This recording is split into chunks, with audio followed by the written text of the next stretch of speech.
pradedu įrašą ir suskaičiuoju nuo 3 iki 1 ir tu jungsi su savo pasąmone ir paanalizuosime klausimą numeris 1 apie vandenį ir jo kaip jisai struktūrizuojasi molekulės. 3, 2, 1. Taip pat jau ir sakau taip, labą dieną, žinai, labą dieną.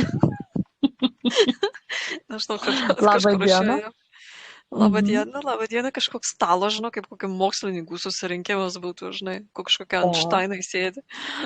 Aha, mums labai yra įdomu pasižiūrėti, kaip, pavyzdžiui, mes maišome vandenį podelyje, arbatą, arba ten kokią kavą, gal kavą nelabai, gal daugiau arbatą.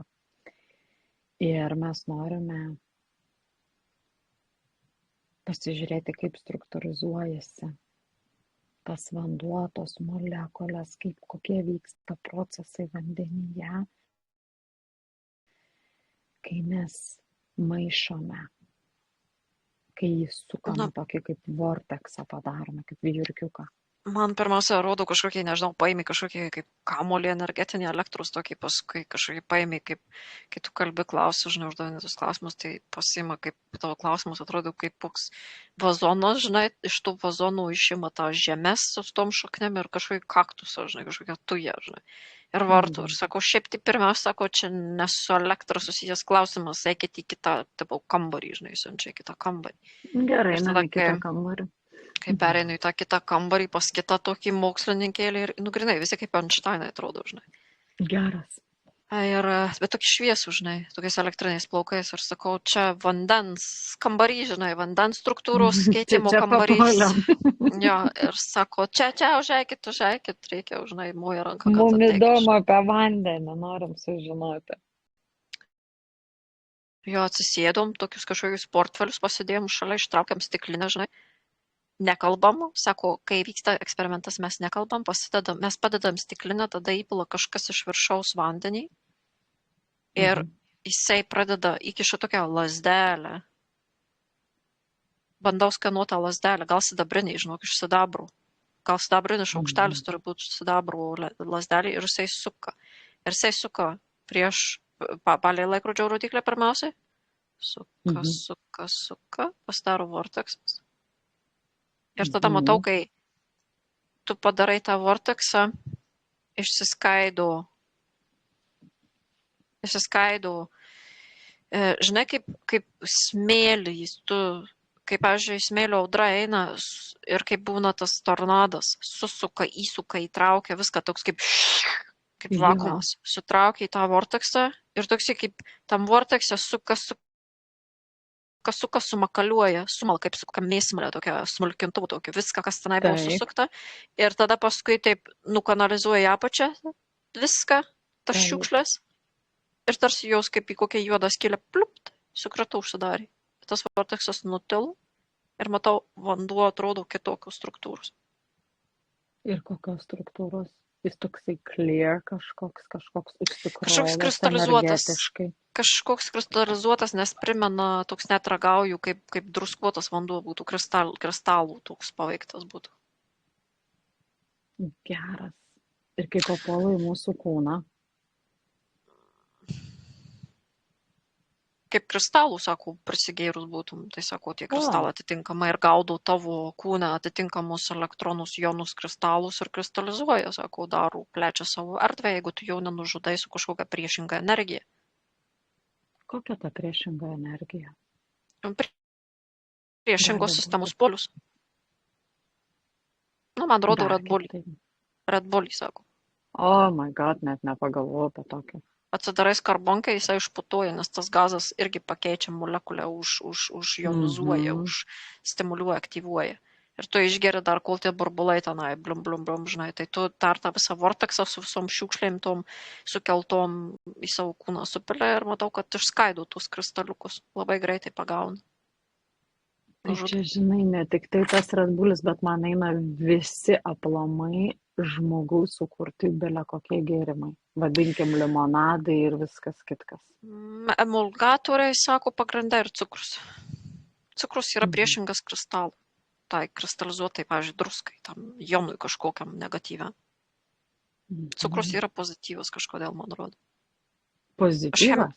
Aš chemiškai nežinau, kodėl man taip rodo, bet chemiškai, man rodo, chemijos čia nežinau, čia kas išmano chemiją gal pataisys, ar pridės, ar kažkaip plačiau gali paaiškinti, bet man rodo eterį, mums reikia tų negatyvių jonų. Pavyzdžiui, kai maudomės duše, krenta šaltas vanduo ir tos molekulės, kai atsimuša į žemę, jos jonizuojasi, tai yra neigiami jonai. Arba, pavyzdžiui, lyja atsimuša į žemę, tai yra neigiami jonai.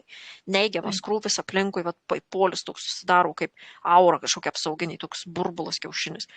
Ir kai tu išgeri tą jonizuotą, tą negatyvaus polio, tą gėrimą, ir tu ant viršaus išgeri tą kokį nors cukrų, nužudo tas cukrus.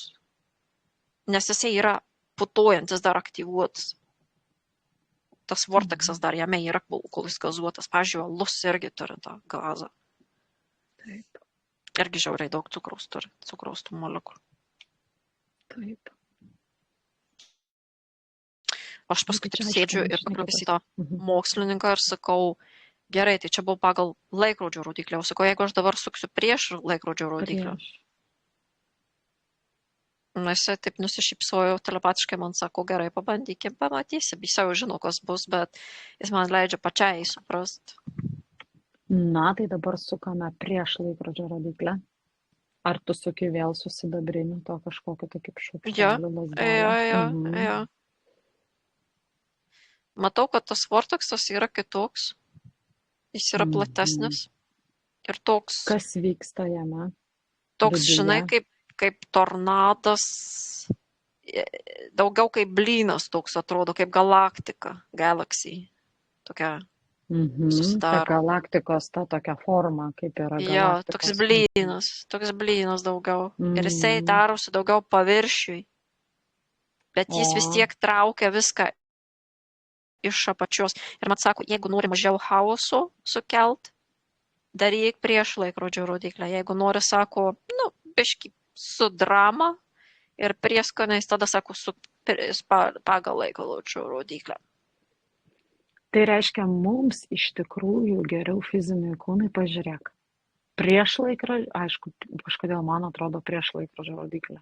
Net vandenį įsipylus į stiklinę su to lazdelę, ne? Ne, čia pagal pasirinkimą į pajautimą, nes matau tom dramatiškom būtybėm emocionalingom, galbūt tas prieš laikrodžio rodiklę tiktų, o tom, kurios daugiau tokios paslankios, tokios nuobodžios jaučiasi, arba nori kažką išjudinti, arba specialiai, pavyzdžiui, suaktyvinti savyje, arba, pavyzdžiui, tokia kaip depresijoje sėdi, arba, pavyzdžiui, muši tą patį klausimą, ar vis atsakymų negauni. Muši ir galvoju, kas čia per pastrigimas, kas čia vyksta. Svarbi informacija, wow.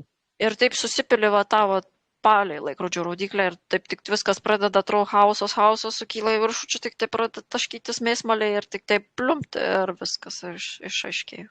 Atsidaro durys. Super. Kaip iš tikrųjų svarbu tokius dalykus žinoti, ką? Kokios svarbios žinios, kaip gali savo padėti, kaip gali ir savo artimiesiams padėti. Čia kasdienybei. Va toksai tik jauti, kad tokios biški nuotaikos, nekokios, tokios biškelė tempiančios žemyn, kaip pasakyti, tokio nesi užsiturbinės ir va, tiesiog savo kiek gali padėti. O pažiūrėk paprastą vandenį, jeigu aš va taip, pavyzdžiui, įsipilu vandens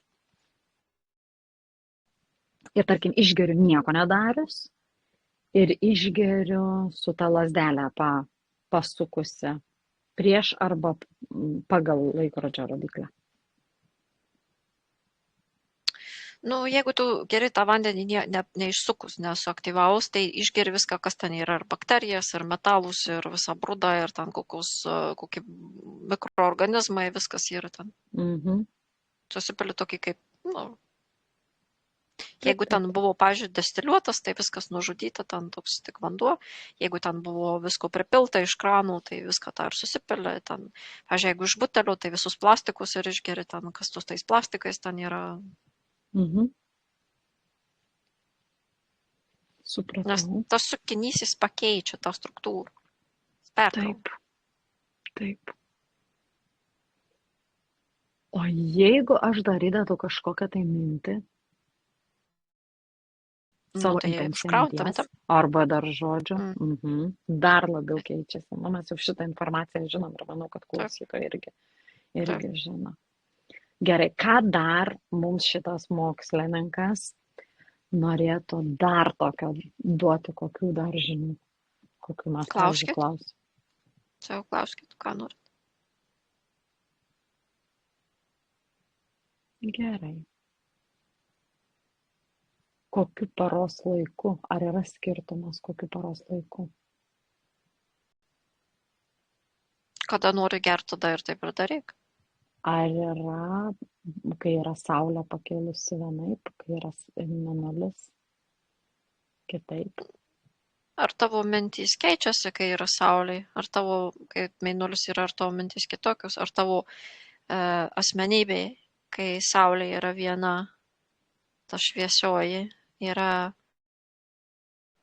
vienokia, kai ta saulė pasikeičia, pereina į tą Saturno saulę tamsoj, ar tavo asmenybė yra visai kitokia, va taip ir gaunasi per tą asmenybę savo kokią mintį užkrauni, ištransliuoji, kaip tu tą vandenį užsikrauni, taip ir bus.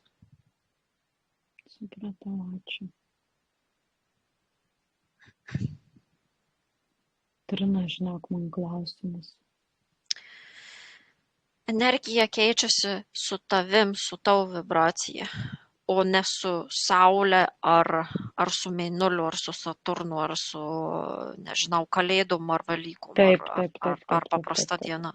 Čia viskas priklauso nuo man taip iš viso atrodo, kad mes patys kokią energiją turim, ką iš savęs transliuojame, mes visą savo aplinką tiesiog, kaip bebūtų, mes prie jos prisilečiame ir mes ją vadinkime į tą ką darom, transformuojame, čia kaip tik tai noriu pavadinti. O vanduo jisai ypatingai labai iš karto reaguoja, jisai sugeria tą visą informaciją. Ir pats koks esi iš savęs, tai tą vandenį tokį ir geri. Kaip išorėje, taip ir viduje, nu kaip pasakyti, kaip viduje, taip ir išorėje. Taip, tai vėl viskas priklauso nuo mūsų pačių. Taip. Ir tą vandenį, jeigu būsim patys pilni tos negatyvios energijos, tai ir tas mūsų vanduo bus negatyvus. Tai va, turime irgi valyti savo vidų.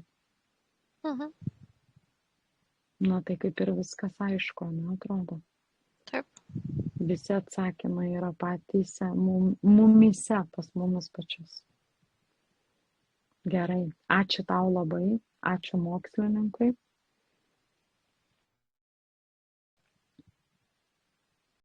Visus atsakymus ir uždarysiu tada šitą temą. Ačiū.